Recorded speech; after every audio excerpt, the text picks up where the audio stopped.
오늘 하나님의 말씀 디모데전서 2장 9절에서 15절까지 말씀 중에 9절과 10절 말씀에 집중합니다. 그러나 9절에서 15절까지 읽도록 합니다.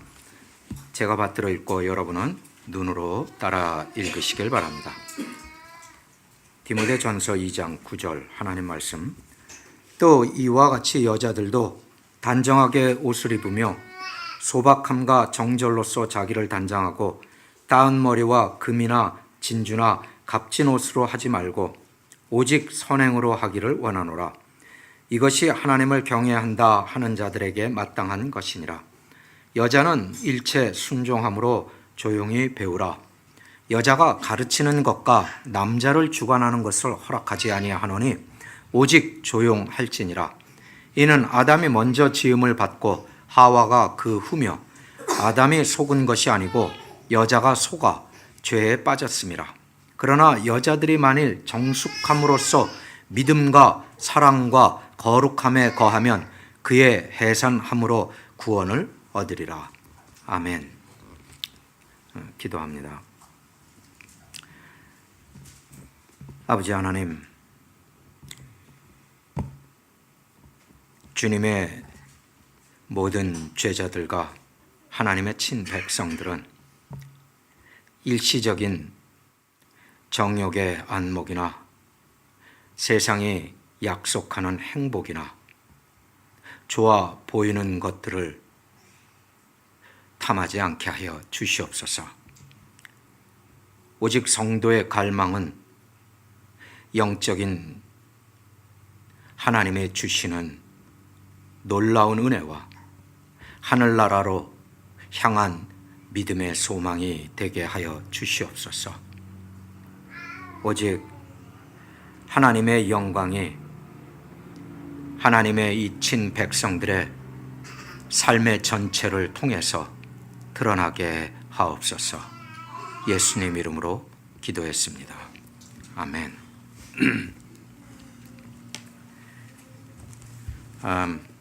여러분은 뉴스를 보십니까?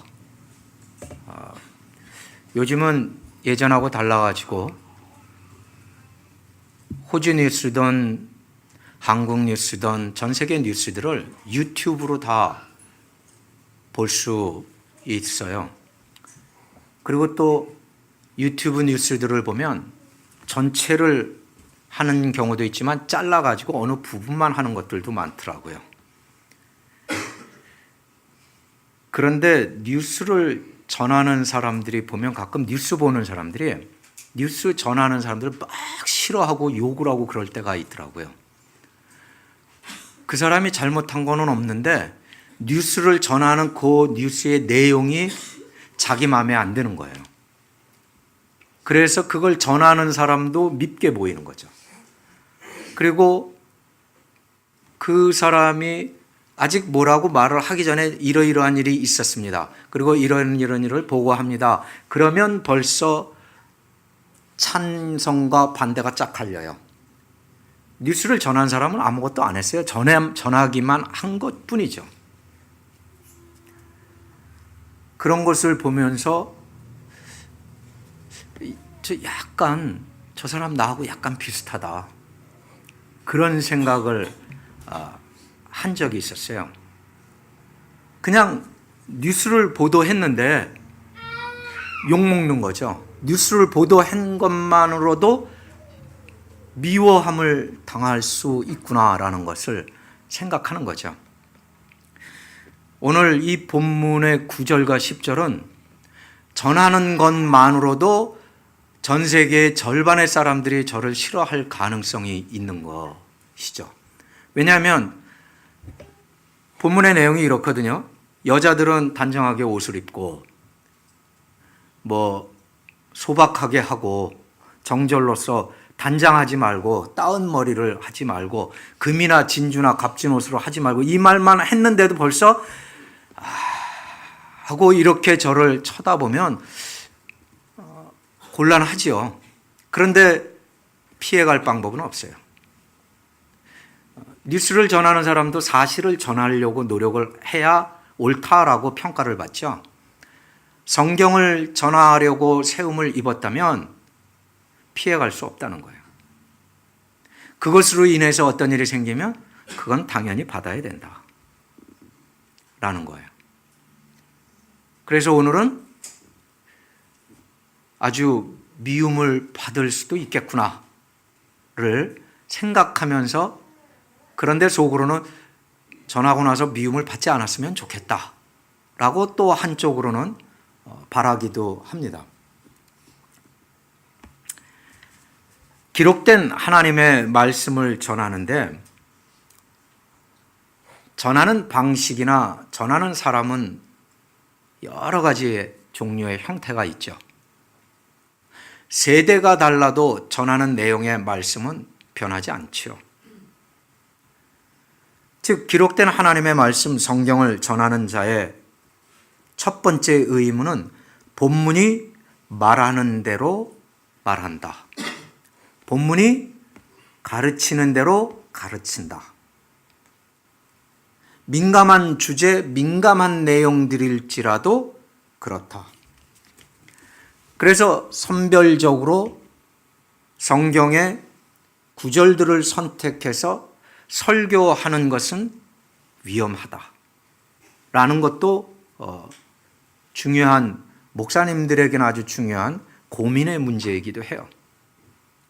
제가 디모데전서, 디모데후서를 설교할 겁니다라고 앞전에 해오던 그 책을 끝내고 그 다음으로 넘어갈 때 이 부분을 전하려고 디모데전후서를 하는 거 아니에요. 디모데전후서가 전해진 전체를 전하려고 하는 거죠. 근데 그 안에 이 내용이 있기 때문에 피할 수가 없다. 그리고 여러분 알아두셔야 되는 게, 교회의 지도자가 되려면, 즉 장로, 집사, 이와 같은 사람들이 되려면 이 안에 있는 이 자격들을 갖추어야 돼요. 디모데전서 3장이 이와 같은 자들이 교회의 지도자가 될 수 있다라고 정했어요. 디도서도 1장에 그것을 정해놨어요. 여러분들이 앞으로도 우리 교회에서 직분자를 세워야 할 일이 생길 때는 검증 첫 번째 기준이 바로 디모데전서 3장에 있어요. 오늘의 본문은 아닌데 3장에 나와 있어요. 그리고 디도서 1장에 나와 있어요. 거기서 벗어나면 절대로 세우면 안 되는 거예요.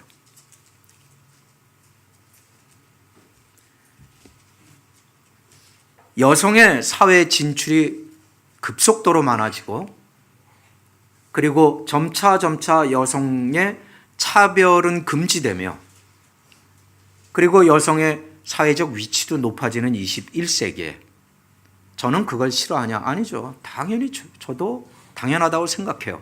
왜냐하면 하나님이 원래 남자와 여자를 지으실 때 그냥 한참 사이를 띄었다가 남자를 지어놓고 한 1년쯤 흐르고 나서 여자를 만들어야지 이렇게 생각한 게 아니라 창세기 1장 26절에서부터 남자와 여자를 짓겠다라고 말씀하셨거든요. 그 말이 동등성을 나타내고 있는 거예요. 인간으로서의 동등성은 나타내지만 성적인 면에서 여성, 남성이라는 데에서는 하나님이 그 역할의 차이를 분명하게 하셨다는 거예요. 아무도 여기에 대해서 답을 낼 수는 없는 질문이긴 한데, 제가 성경을 공부하고 생각하면서 오늘 여러분에게 어쩌면 처음 얘기하는 건지도 모르는 이 질문이 있었어요. 아직 답은 몰라요. 그런데 하나는 확실해요. 하나님이 남자와 여자를 지어야지라고, 우리의 형상을 따라 짓자라고 하셨어요. 그리고 그 다음에 사람을 지었는데 아담을 지으셨어요. 그리고 그 다음에 여자, 즉 이브를 지으셨어요. 제 질문은 이거예요. 아니, 하나님, 그냥 남자 여자를 동시에 지으시지 왜 굳이 그렇게 하셨어요? 제가 말씀드린 것처럼 저는 답은 못합니다. 근데 한 가지는 확실해 보입니다. 하나님은 1일차, 창조 1일, 창조 2일, 창조 3일, 창조 4일, 창조 5일, 창조 6일에 가서 사람을 짓는데 남녀를 지었는데 동시에 짓지 않고 짧은 시간의 차이일지라도 남자를 짓고 남자를 통해서 여자를 지으셨다라는 것에 하나님은 질서를 부여하고 계시다라는 거죠. 물론 그 후에 모든 남자들은 여자를 통해서 들어오죠. 그게 동등성이에요. 차별성이 아니고 그게 동등성이라고요. 디모데 전후서가 쓰여진 정황은 에베소 교회예요. 그러니까 에베소 교회를 이해하면 디모데 전후서의 내용들을 훨씬 쉽게 이해해요. 여러분이 한 30년 후, 50년 후에 누군가가 그때 앵크리스도 교회에 이래서 좀 말이 많았잖아? 시끄러웠잖아?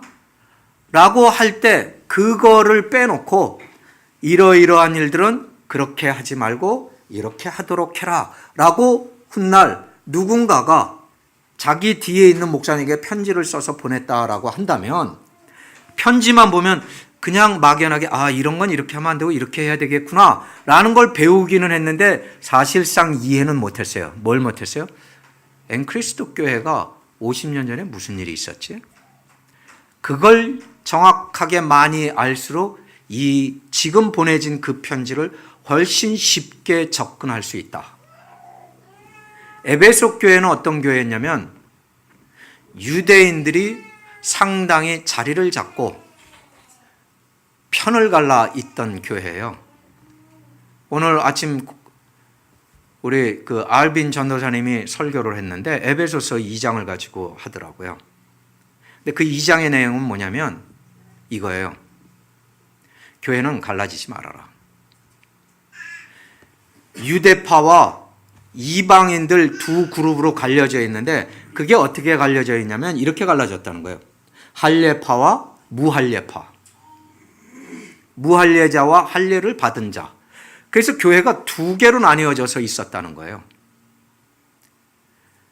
에베소 교회는 뭐예요? 이런 것들이 계속해서 문제를 일으키고 있었다. 그 가운데 그 유대인들이 많은 것들을 가르쳤는데 그 가르침 중에 문제가 되는 심각한 내용들이 디모데 전후서에 펼쳐져서 기록이 되어 있다는 거예요.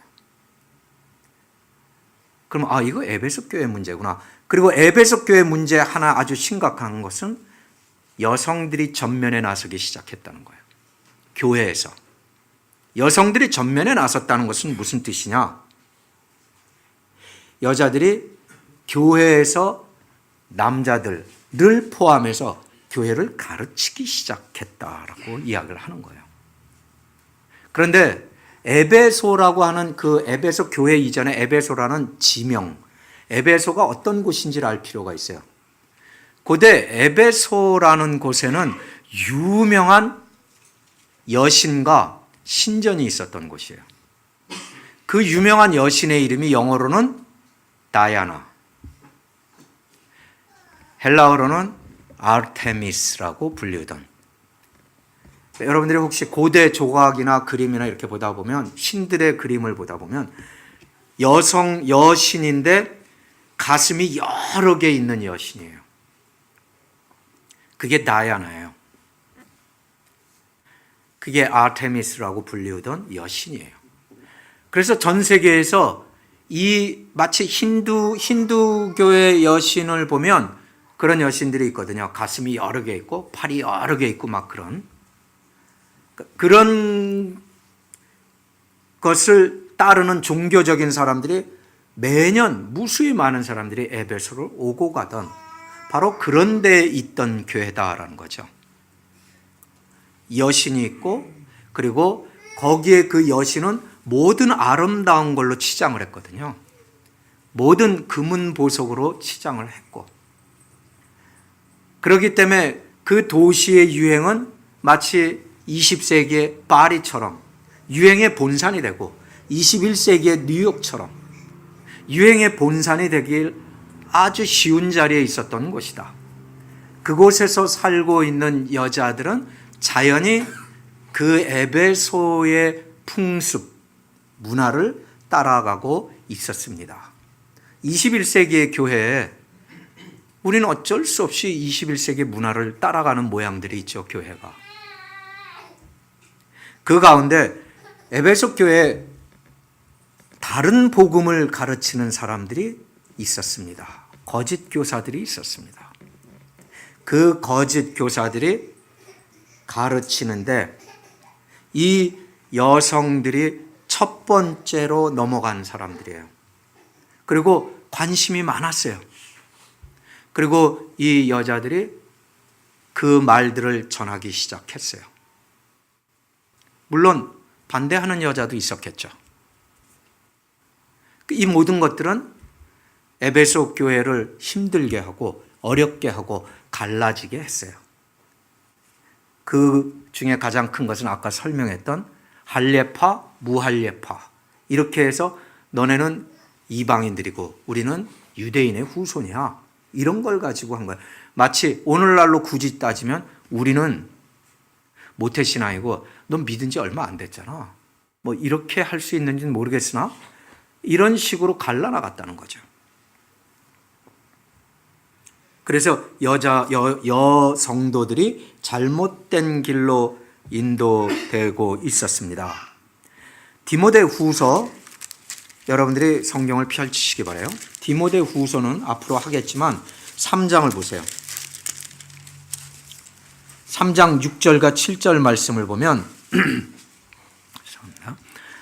디모데 후서 3장 6절 7절 말씀 제가 읽습니다. 그들 중에 남의 집에 가만히 들어가 어리석은 여자를 유인하는 자들이 있으니 그 여자는 죄를 중히 지고 여러 가지 욕심에 끌림 바 되어 항상 배웁니다. 그러나 끝내 진리의 지식에 이룰 수 없느니라. 아멘. 이렇게 쓰여 있어요. 뭐냐면 성경 공부를 인도하고 지식이라고 하면서 이것이 옳은 것처럼 가르쳤는데 성경의 말씀, 예수 그리스도의 십자가의 복음, 구원의 은혜에 대한 복음을 전한 것이 아니라는 거예요. 그러면 지난주에 우리가 했던 것처럼 아담과 이브의 관계에 대해서 이야기를 했고 죄와 여자의 관계, 죄와 아담의 관계에 대해서 지난주에도 우리가 했었어요. 여기에서 그런 이유 때문에 15절에 여성들이 해산함으로써 구원을 얻으리라 하는 것도 설명을 했었어요. 그냥 애를 낳는다고 구원을 얻는다는 뜻은 아니에요, 당연히. 지난주에 했던 것처럼. 근데 보세요. 왜 바울 사도는 이렇게 이야기를 하고 있느냐? 여자들이 집에서 아이를 낳고 아이를 키우는 것이 굉장히 거룩하고 그것으로 인해서 구원까지 이르른다라고 했던 말이 도대체 무슨 말이에요? 그러니까 여자는 집에서 아무것도 안 하고 그것만 해야 되냐? 집에서 아무것도 안 하는 게 아니라 여성에게 주어졌던 하나님의 일들이 이와 같은 것이었다. 그 근거들을 성경에서 보면 바울의 어머니는 도대체 어떤 사람이었을까? 궁금하지 않아요? 성경에 따로 나오진 않았어도. 어떻게 하면 바울 같은 사람이 나왔을까? 그런데 우린 디모데에 대해서는 알죠. 디모데의 어머니가 누구예요?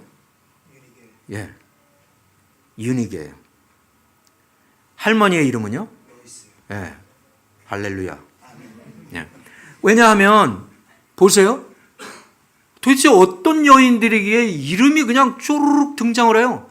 조모와 어머니의 이름이 등장하는 거예요. 디모데 목사님 이름 하나 나왔을 뿐인데 우리는 그냥 알아요. 근데 아버지 이름 모르잖아요. 아버지는 믿음이 없어서 그랬을까요? 아니요. 유니게와 로이스 이 할머니는 경건한 절제된 정숙한 하나님의 말씀을 제대로 알고 지켜가면서 집안에서 진짜 디모데를 낳고 키웠어요. 디모데를 낳고 키울 유니게를 키우신 분이 로이스라는 거예요. 이게 지금 이 성경에서 이야기하는 거예요. 우리 구약에서 보면 누구를 생각할 수 있어요? 사무엘의 어머니가 누구예요? 한나. 사무엘 같은 위대한 지도자, 선지자가 나온 것은 한나의 엄청난 기도가 있었음을 우리가 알고 있어요. 근데 기도를 그냥 했나요? 아니요. 개인적으로 공격을 받고 수모를 당하고 대단한 눈물을 그리고 고통을 겪은 후에 끝까지 경건하게 하나님 앞에 엎드려서 얻어낸 아들이 사무엘이에요. 그 사무엘을 누가 낳았고 키운 거예요? 어머니 한나죠. 물론 사무엘이 3살이 되면서부터는 하나님의 손에서 자랐다고 하지만, 그러면 여러분 거꾸로 돌아 올라가서 다윗은 누구의 손자예요? 기억나세요? 이렇게 물어보니까 약간 헷갈리죠. 다윗의 아버지는 이새죠. 이새의 아버지는 오벳이죠. 오벳의 어머니는 누굴까요? 룻이죠. 룻, 기억만 해도 야 정말 대단하지 않나, 이런 룻이에요. 그 룻이 자식을 낳는데 오벳이에요. 그 오벳이 자식을 낳는데 이새예요. 이새가 자식을 낳는데 다윗을 낳는 거예요. 도대체 누가 이렇게 키운 거예요? 경건한 어머니들이요. 이삭의 어머니가 누구예요? 사라잖아요. 그 사라의 이야기가 베드로서에 나오잖아요. 베드로전서에. 여러분, 야곱의 어머니가 누구예요? 리브가잖아요.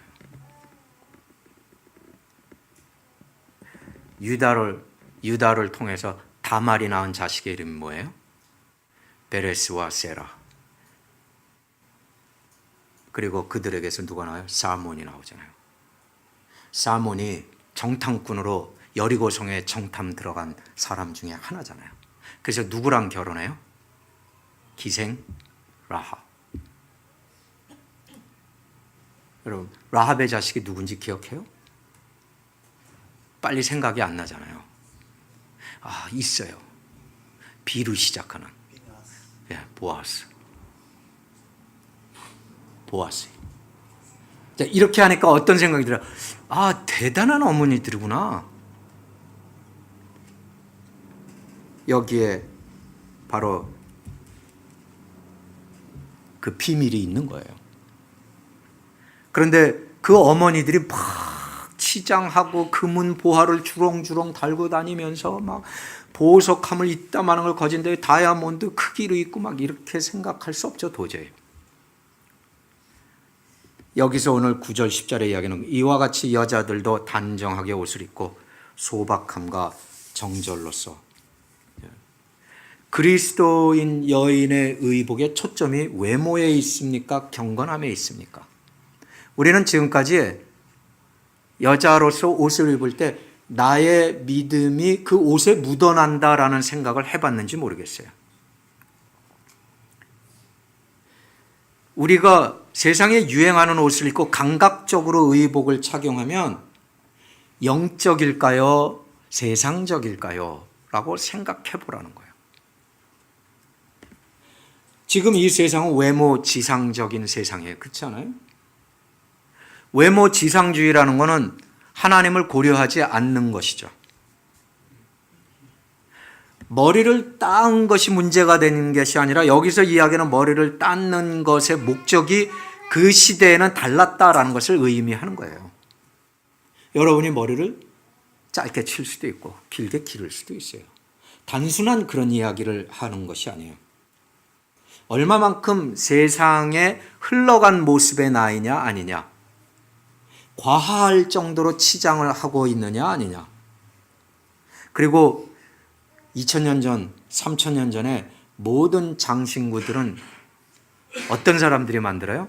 금세공, 은세공 하는데 이 사람들이 섬기는 신들이 따로 있어요.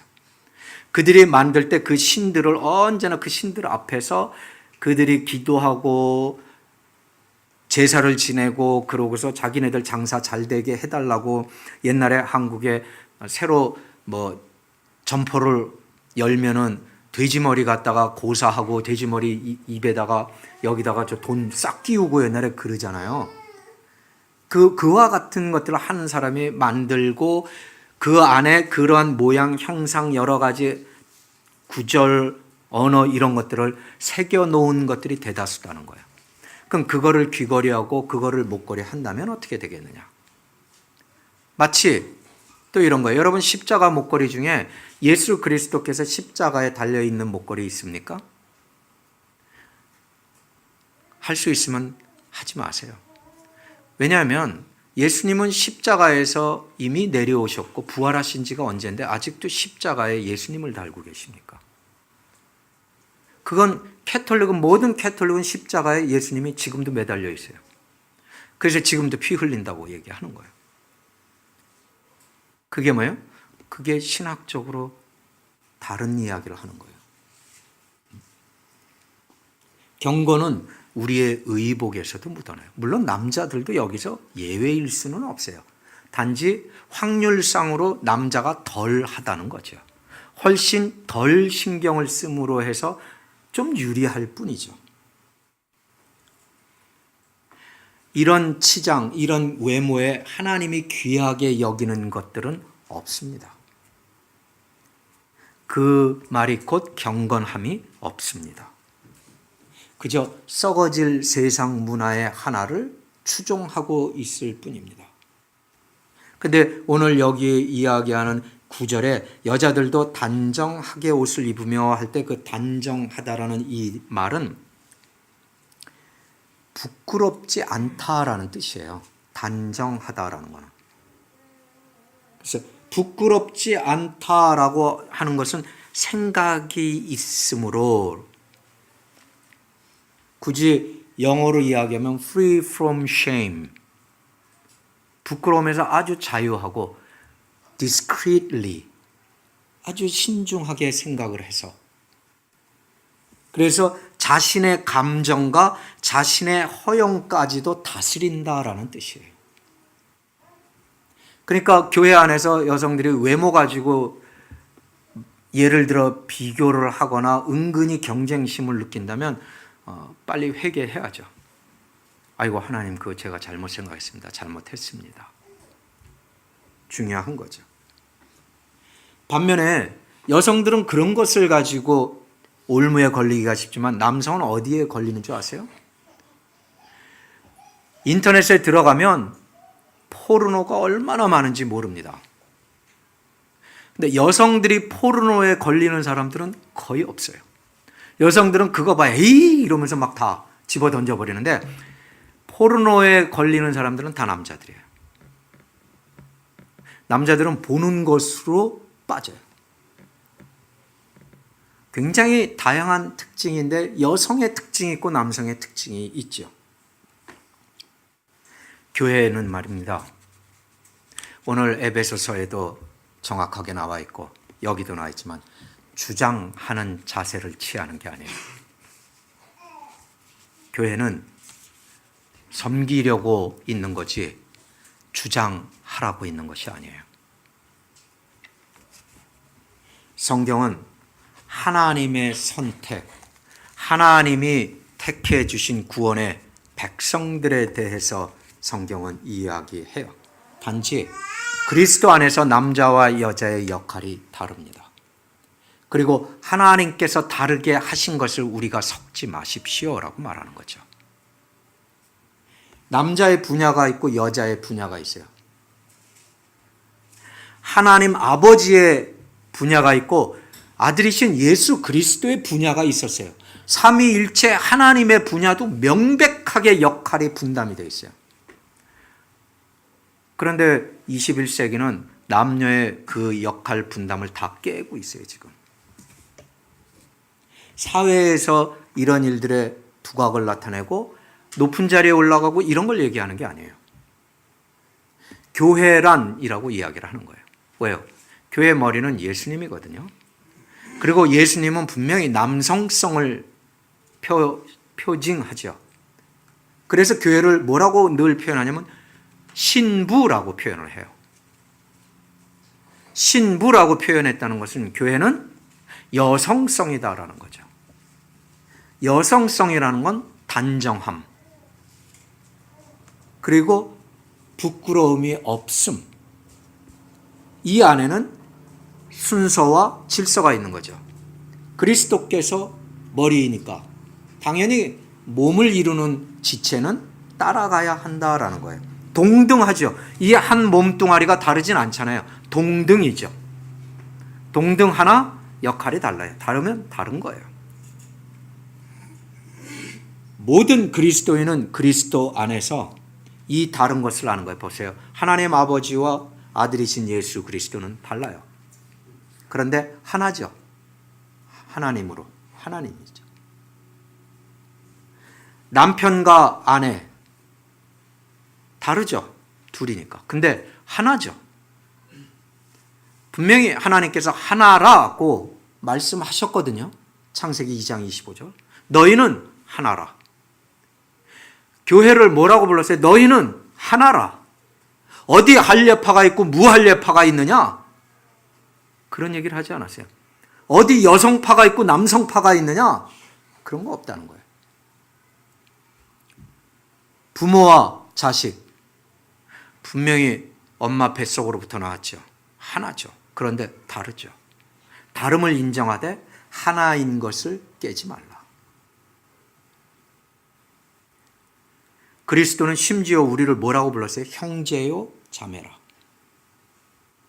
형제요, 그리스도의 형제되고 자매된 자들이 그리스도를 발 뒤꿈치에서 깨물고 잡아 붙들고 늘어지고 그럴 수 있나요? 그럴 수 없죠. 그러면서 믿음이 있다라고 말할 수가 없다라는 거예요. 이 주장하지 아니하고 섬기는 곳에서 뭐가 나와요? 상급이 나와요.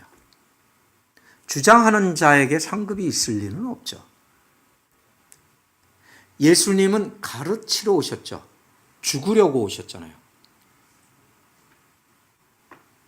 예수님은 자신을 우리에게 주시려고 오셨어요.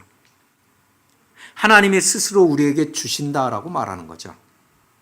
그러면 우리의 인생은 뭐예요? 우리의 인생은 궁극적으로 남을 위해 있는 거예요. 나 아니라고요. 그게 성숙한 자와 미성숙한 자의 그리스도인의 모양의 차이예요. 나라고 생각할 동안 나는 아직 미성숙한 거예요. 근데 내가 널 위해서 이렇게 해줄 수 있어 라고 하는 것이 성숙한 거예요. 그걸 우리는 섬긴다라고 표현을 하죠. 그러기에 순종의 영역은 여성이 남성에게 권세를 세우게 되면 순종은 깨져요. 순종이 없잖아요. 이렇게 생각하세요. 하나님 아버지께서 예수님을 이 땅에 보내셨어요. 왜요? 십자가 죽어라. 그럼 예수님은 순종을 하셔야 하나님의 권세가 쓰는 거죠. 예수님은 어떻게 했어요? 순종을 했어요. 십자가라는 결론을 내렸어요. 교회는 예수님이 보내는 존재예요. 하나님이 보내신 존재 아들이신 예수 그리스도. 머리이신 교회의 머리이신 그리스도께서 우리를 세상에 보내셨어요. 그럼 우리는 세상에 나가야 돼요. 세상에 나가는데 목적이 뭐예요? 나가서 죽어라. 하늘에 씨앗이 되어 땅에 묻히면 그게 뭐예요? 죽는 거 아니에요. 그러면 거기서부터 싹이 나고 열매가 생기기 시작할 것이다. 어떻게 해야 돼요? 순종이죠. 순종을 통해서만 이루어지죠. 그리고 교회의 지도자는 남자예요. 그래서 아주 단순해요. 그럼 여자들은 교회 안에서는 절대 지도자가 되지 않습니까? 안 되지 않아요. 왜요? 성경에 여러 가지 이유가 있었어요. 드보라라는 사사도 있었어요. 여자예요. 또 누가 있었어요? 훌다라는 여자가 있었어요. 누구예요? 이 여자는 선지자였어요. 그런 사람들만 있었던 건 아니에요. 성경 안에 훌륭한 여자들이 나와 있지만 브리스길라와 아굴라, 브리스길라 여자 아니에요?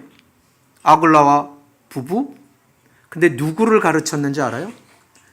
아볼로를 가르친 사람이에요. 아볼로 유명한 학자이고 초대교회에 큰 업적을 남긴, 믿음의 업적을 남긴 그런 사람이에요. 고린도 교회에서. 보세요. 누가 가르쳤어요? 브리스길라. 그런데 그런 사람들이 교회가 다 있는 데서 앞에 서서 리더로서 가르쳤어요? 아니요. 1대1로 가르쳤어요. 학자를 가르치는 사람이에요. 이 여성은. 그래서 놀라운 사역자가 나왔죠. 우리 교회에서 여자 전도사가 저의 감독하에 설교를 한 적도 있어요. 그런데 제가 따지는 건 뭐예요? 그와 같은 것들을 리더가 있을 때 행하는 것은 문제가 되지 않아요. 왜요? 리더가 그와 같은 모든 것들을 고려해서 행해가고 있기 때문에 안전하게 했을 때 가능하다는 거예요. 순종의 영역은 성경에서 이렇게 정했어요. 그거 2000년 전의 얘기라 지금은 안 맞잖아요. 라고 이야기하는 순간 여러분은 성경을 시대의 소설로 전락시키는 거예요. 100년 전 소설이 지금의 우리 상황과 맞지 않죠. 그냥 그 이야기의 스토리를 재미있다고 따라가는 것뿐이죠. 지금은 21세기의 교회 어떤 사람들이 이런 사람들을 갈 수 있을까? 여러분 부흥회 다녀보셨죠? 세미나 사경회 다녀보셨습니까? 왜 그럴까요? 무언가 새로운 것을 구하는 거예요. 채워질 것을 원하는 거예요. 우리 교회에서는 그게 안 된다는 거예요. 왜 안 돼요? 내가 말씀을 몰라서 안 되는 게 아니고요. 내가 혹시 하나님의 이러한 진리들에 대해서 눈이 가리워져 있어서 몰랐던 건 아니에요. 부흥회 갔다 오면 며칠 괜찮잖아요. 뜨거워요. 그 며칠 후에는 무슨 일이 있나요? 원래보다 더 나빠져요. 이 에베소 교회 여성 이 성도들은 지금 이러한 데를 무수히 쫓아다녀서 많이 배우나 진리에 이르질 못하고 있었다라고 말을 하는 거예요. 하나님의 질서체계는 뭐예요? 주일학교에서 여성이 못 가르치나요? 가르쳐요. 주일학교에서 훌륭한 여성 교사가 훌륭한 어린아이를, 믿음의 어린아이를 키워내면 그 어린아이가 훗날 커서 장로가 되고 목사님이 되는 거예요. 훌륭한 선교사가 되는 거예요. 그러면 여성 선교사는 없나요? 있어요. 왜 이렇게 지금 이 본문은 그걸 말씀하고 있습니까? 뭘 말하겠어요? 순종. 하나님의 질서에 따른 순종. 이걸 이루기 위한 뼈를 깎는 노력. 그걸 한국말로는 각고의 노력이라고 그래요. 우리 때는 옛날에 그렇게 말을 많이 했어요. 뼈를 깎는 노력이 필요하다. 예수님이 순종하기 위해서 편리하게 다 알고 나는 하나님이시니까 하고 터덜 걸어서 십자가로 그냥 쉽게 가서 쉽게 내려오신 게 아니잖아요. 뼈를 깎고 피를 토하는 그 길을 걸어가셨거든요. 예수님이 그러셨어요. 순종. 그럼 여성들이 약간 덜 떨어진 남성들에게 순종하는 건 얼마나 어려울까요? 뼈를 깎아야죠. 그런데도 그렇게 한 이유가 뭐예요? 하나님이 이 말씀을 하시기 때문이에요. 에덴 동산을 쫓겨날 때 아담과 이브 사이에 처음에 사랑이 있었을까? 별로 없었을 거라고 생각해요. 왜냐하면 하나님 앞에서 아담은 이브를 비난했거든요. 이 여자 때문에 내가 이렇게 됐습니다라고. 거기에 무슨 리더십이 있었겠어요? 거기에 무슨 남자를 남자라고 믿고 남편이라고 믿고 순종할 수 있었겠어요? 그런데 순종을 4장을 보니까 했어요. 얼마나 어려웠겠어요. 그걸 통해서 또 아담은 또 얼마나 자기가 부족함을 깨달았겠어요. 리더십은 리더십대로 섬길 줄 알아야 되고, 순종해야 되는 자리에 있는 사람은 순종하며 또 다른 사람들을 리드해야 돼요. 예수님이 여자 제자를 뽑지는 않았잖아요. 12 사도를 뽑았지 12 걸스를 뽑지는 않았잖아요. 그 중에 한 명이라도 넣어주실 수 있었잖아요. 그럼 우리가 아주 쉽게 이 모든 일을 해결할 수 있었을 것인데, 여자 목사도 세우고 여자 장로도 장립하고 다 할 수 있었을 거 아니에요. 근데 예수님은 12명의 사도, 그 중에 하나는 심지어 예수님을 배신하는 자예요. 어떤 일들이 벌어지겠어요? 예수님은 왜 그러셨나? 그렇다고 예수님이 여자를 차별했나? 그렇지 않아요. 늘 보면 예수님 주변에 여자로서 따라오는 사람들이 많았었어요. 근데 예수님 또 그 사람들 다 쓰셨어요. 보세요. 12 제자는 실제로 다 도망가고 없는데 예수님 부활의 날에 찾아왔던 사람들은 누구예요? 놀랍게도 여자들이에요. 그렇다고 해서 그들이 초대교회 리더들이 되진 않아요. 영적인 질서는 바뀌지는 않는다는 뜻이에요. 거기에 내가 조금 덜 못났고 네가 조금 더 잘났고 이런 개념이 존재하지 않는다는 거예요. 이 안에 여성들이 남자를 도무지 가르치지 말 것이며, 이 이야기에 가르치다는 단어는 신약에서 가르치다는 단어가 약 100번 나오는데 그 중에 1:1로 가르치는 게 3번이 나오는데 2번 얘기가 브리스길라에 대한 이야기가 나와요. 1번이 여기서 나와요. 그럼 이게 무슨 뜻인 줄 아세요? 도무지 여자는 리더로서 가르치지 말라라고 말을 하는 거예요. 여러분, 고린도전서 11장 9절의 말씀을 한번 보겠습니다.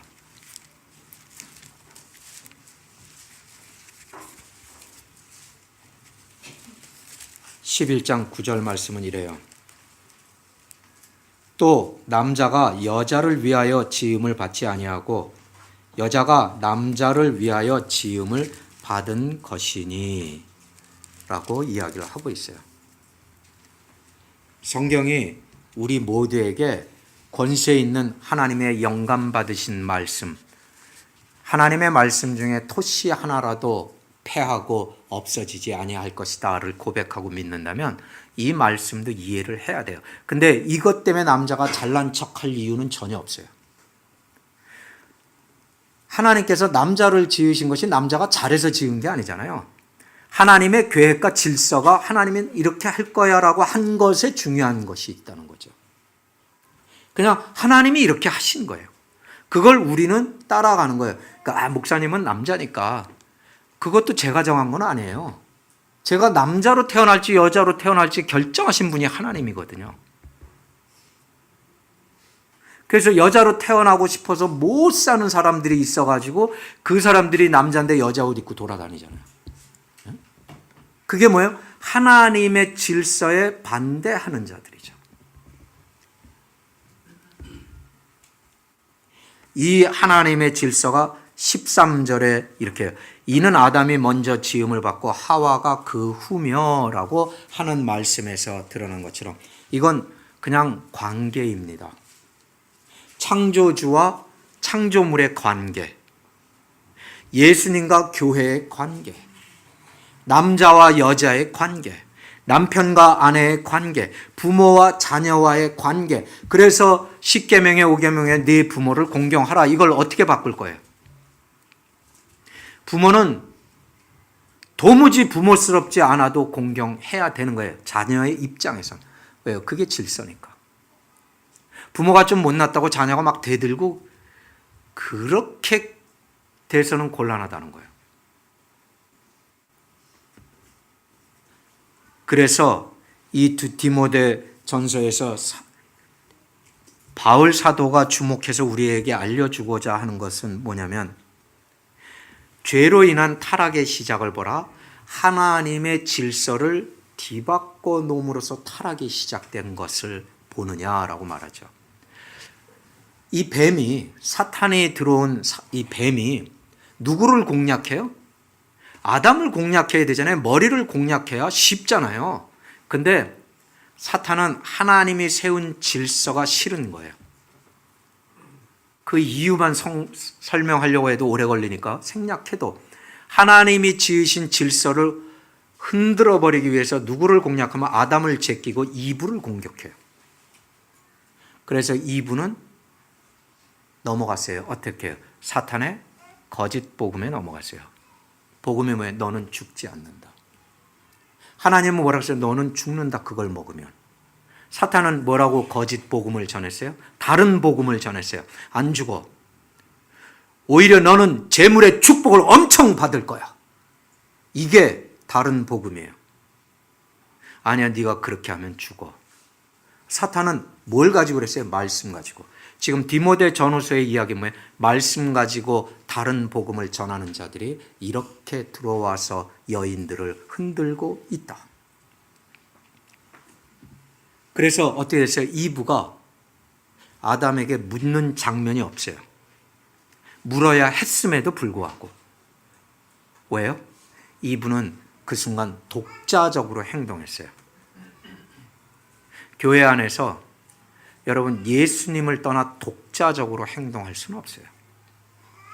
만약에 그렇게 보였다면 그 이유를 물어보셔야 돼요. 왜 그러셨습니까? 라고. 무조건 비난해서는 안 되죠. 왜 그러셨습니까? 목사님은 왜 그러셨습니까? 그러면 제가 설명을 하는데 그것이 타당하지 않으면 그때 틀렸습니다. 라고 얘기할 수 있는 거예요. 근데 이분은 어떻게 했어요? 아담에게 묻지 않았어요. 독자적으로 행동을 했어요. 여러분, 그리스도인은 단 한순간이라도 독자적으로 independently 독자적으로 행동해도 되나요? 아니죠. 우리는 어떻게 하죠? 매번 말씀으로, 매번 기도로 하나님께 묻죠. 하나님, 제가 이거 해도 될까요? 그리고 해요. 하나님, 이거 하지 말까요? 그리고 하지 않아요. 그게 뭐예요? 똑같은 일인데 한 번은 묻고 한 번은 안 물을 수가 있어요. 그럼 어떻게 돼요? 일은 똑같아요. 결과도 똑같이 나왔어요. 근데 뭐가 문제예요? 내가 하나님께 물었으면 난 하나님을 의지한 자고, 하나님께 묻지 않고 막바로 했으면 난 하나님으로부터 독자적으로 행동한 거예요. 그게 중요한 거예요. 예수님이 십자가 하는 걸 몰라서 하나님께 물어봤겠어요? 겟세마네 동산에서 하나님, 내가 이걸 꼭 가야 됩니까? 제가 가는 건 알겠습니다만 어떻게 좀 쉽게 넘어갈 수는 없습니까? 그게 뭐예요? 하나님으로부터 독자적으로 행동하시지 않았다는 거예요. 예수님이. 하나님이신 예수님이. 분명히 이건 이렇게 하십시오라고 제가 이야기할 때는 말씀의 근거가, 영적인 근거가 없으면 하지 말라라고 얘기 안 해요. 근데 그것은 좋지 않으니 이렇게 하십시오라고 하는 것도 영적인 근거와 말씀의 근거가 있는 거거든요. 그러니까 그것은 뭐예요? 그건 순종이 필요하다는 거예요. 그런데 순종은 여러분이 결정하는 거예요. 독자적으로 할 것인지, 하나님께 묻고 순종의 길을 갈 것인지. 순종에 대한 상급은 뭔지 아세요? 저주로부터 해방됨이에요. 구원의 역사예요. 그래서 이브에게서 어떻게 돼요? 다시 순종으로 돌아온 이브에게 셋이 나오죠. 아벨이 죽고 셋이 나와요. 셋은 믿음의 경건한 족보의 시작이에요. 그러니까 예수 그리스도께서 여자를 통해서 오시잖아요. 그로 인해서 여자는 어떻게 되는 거예요? 구원을 받았다는 거예요. 그럼 모든 이 땅의 여자들은 그렇지는 않죠. 아이를 낳는다고 그냥 자동으로 구원받는 건 아니거든요. 왜요? 이제 그러면 이 아이를 키워가면서 내가 로이스와 같은 여자가 될 것이냐, 유니게와 같은 여자가 될 것이냐, 브리스길라와 같은 여자가 될 것이냐, 아니면 얀네와 얀브레와 같은 여자가 될 것이냐. 우리는 선택의 기로에 서죠. 순종의 기로에 서지요. 이걸 하지 않을 때 우리는 독자적으로 행동하기 시작하고 내 생각대로 움직이기 시작해요. 여자는 그 삶의 열매로서 구원을 얻어요. 그게 뭐예요? 해산하고 아이를 키우는 양육함. 그건 어렸을 때 이야기하는 거예요. 무작정 뭐 12살까지 18살까지 그럼 여자들이 하라는 얘기냐 그 얘기를 하는 게 아니에요. 어려서 아이를 젖먹이고 아이가 다치지 않게 돌보고 그 수고의 시간들을 지나고 난 다음엔 누가 담당해요? 아버지가 담당해요. 아이를 말귀를 알아듣기 직전부터 아이를 가르치기 시작해요. 아버지들이. 그래서 유대인의 가정은 아버지를 딱 자리에 앉으면 자녀들이 모여요. 왜요? 그 시간부터 말씀의 시간이거든요. 근데 우리는 어떻게 해요? 아버지가 집에 와서 앉으면 자녀들은 다 지방으로 들어가. 왜요? 말씀으로 가르친 적이 없거든요. 그리고 아버지가 오면 엄마는 그래요. 야, 다 들어가라. 야, 짐승 온다. 아버지 온다. 언제부터 그렇게 됐어요? 경건하지 못하죠. 그러니까 가정을 경건하게 이끈다는 이 여인의 역할이 얼마나 중요하다는 것이 그 안에서 드러난다는 거죠. 디모데에서나 디도서에서 구원이라는 단어는 언제나 영적인 의미예요. 해산을 함으로 여인이 구원을 얻는다. 영적이라는 거예요. 영적. 그리스도의 믿음의 아버지에 대한 그 믿음의 순종은 무엇을 의미해요? 우리에게 구원을 선물로 가져다 주는 사건이 일어나요. 그래서 여인들이 이와 같은 것들을 침착하게 생각하고 지혜롭게 생각의 결론을 맺고 단정하게 행하면 부끄러움이 없다. 단정하다는 말이 무슨 뜻인지 알려드렸어요. 부끄러움이 없다. 어떤 옷을 입는지 제가 참견하려고 그러는 게 아니에요. 그런데 내가 이 옷을 입을 때 나는 어떤 사람일까를 스스로 생각하는 것이 중요하다는 거예요. 남자들도 마찬가지예요. 내가 이런 모습으로 하나님 앞에 예배의 자리에 섰을 때 나는 어떤 자일까가 이미 내 겉모습에서부터 경건이 묻어나온다는 거죠. 그리고 하나님은 외모를 보지 않으신다고 그랬잖아요. 어딜 봐요? 심중을 보신다고요. 나의 내면을 본다고요. 구원의 증거가 뭐예요? 그래서 디모데를 키워낸 그 어머니처럼 계속적인 믿음, 계속적인 사랑, 계속적인 경건, 즉 거룩. 여러분은 우리가 성경을 다 믿는다 하면서 가끔 곤란한 거 그냥 슬쩍슬쩍 넘어가지 않아요? 이건 참 지키기가 힘들다. 그런 거 여러분, 그런 건 슬쩍 그냥 넘어간 거 많잖아요. 그게 경건할 수는 없는 거죠. 이 부분은 정말 지키기 힘든 부분, 특히 나의 지나온 인생에 내가 행한 것들을 보면 여기에 딱 반대로 걸리는 것들이 있어요. 그러면 어떻게 해요? 그냥 모르는 척하고 넘어가죠.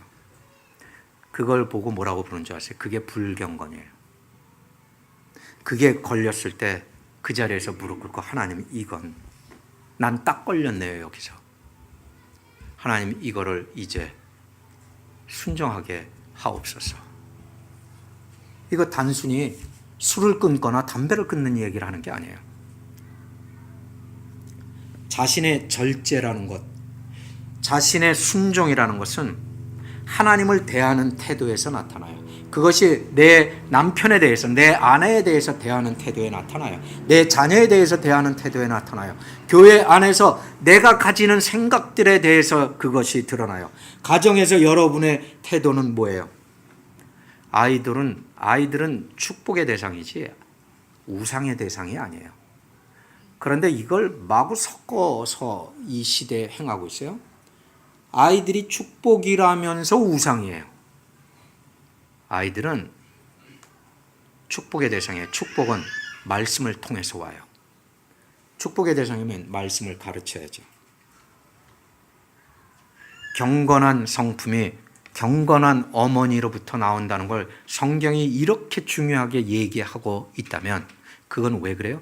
그게 우리 교회의 미래거든요. 여러분의 자녀들이 경건한 성품으로 형성이 된다면 우리가 크게 수고하지 않아도 20년 후, 30년 후에 이 자란 아이들이 교회를 이루고 있어요. 제가 그렇게 기도하면서 미래의 지도자를 키워내게 해주십시오라고 하지 않아도 각 가정에서 담당하면 이런 일들은 이루어져요. 우리 인생은 궁극적으로 남을 위해 예비된 것입니다.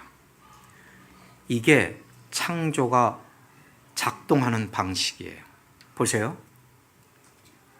나무가 자라서 나무 잎을 맺고 가을이 되면 잎이 떨어지고 떨어진 잎은 썩어 들어가기 시작하고 비가 내리고 눈이 내리면 그것은 썩어서 더 깊이 땅속으로 들어가요.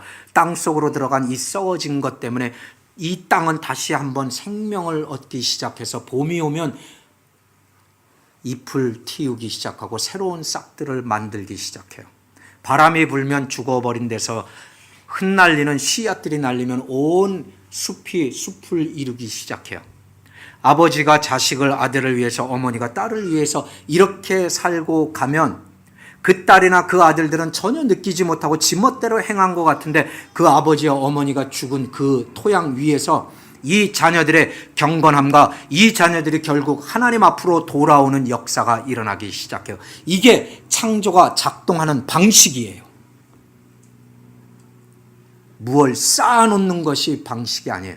하나님은 쌓아놓지 않으세요. 계속해서 이것이 죽어나가면 새로운 것이 나오도록 해요. 그래서 한 알이 씨앗이 죽어서 땅에 심기지 않으면 이라고 이야기를 하죠. 여러분, 인간은, 남자는, 여자는 이미 존엄해요. 왜냐하면 여러분 안에 하나님의 형상이 있거든요. 예수 그리스도의 형상, 하나님의 형상을 따라 지음받은 인간, 남자와 여자는 그 자체로 존엄해요. 그래서 인간은 존엄하다 이렇게 얘기하기보다 하나님은 존엄하신 분이기 때문에 인간은 그 모양을 닮았기 때문에 존엄한 거예요. 존엄한 인간이 왜 그렇게 짐승처럼 살까? 왜 그렇게 쓰레기처럼 생각할까? 그런데 예수님이 자신을 내주신 것처럼 우리더러 내주라라고 말씀하시는 거죠. 여러분, 문화의 차이는 그냥 인간이 만들어낸 거지 문화의 차이로 인해서 하나님의 말씀에 대한 가치가 흔들릴 수는 없어요. 이로써 우리의 가정들이 앵크리스트 교회에 속한 가정들마다 경건한 어머니들 밑에서 경건한 자녀들로 미래의 교회를 세워가는 축복받은 교회가 되시기를 주님의 이름으로 축원합니다. 기도합니다. 아버지 하나님, 율법은 사랑을 명령하지만 우리는 하나님의 질서를 흔든 이유로 증오하고 미워하는 것이 더 빠릅니다. 우리는 본질적으로 타락했음에도 만물보다도 더 거짓되고 부패했음을 알면서도 인정하지 아니하고 그 알량한 무화과 나무잎을 주어 우리를 가리느라고 분주합니다. 그 무화과 나무잎이 우리 몸의 전부를 가리지 못할지라도 여전히 그것을 주우러 다니는 어리석은 자가 되지 않게 하시고 오직 예수 그리스도의 보혈로 우리의 부끄러움을 다 가리게 하옵소서.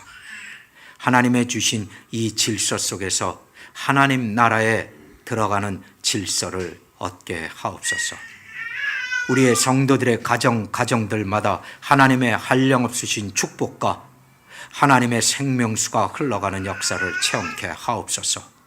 이 일로 미래의 교회가 지켜지는 것을 믿고 우리 주 예수 그리스도 이름으로 기도했습니다. 아멘.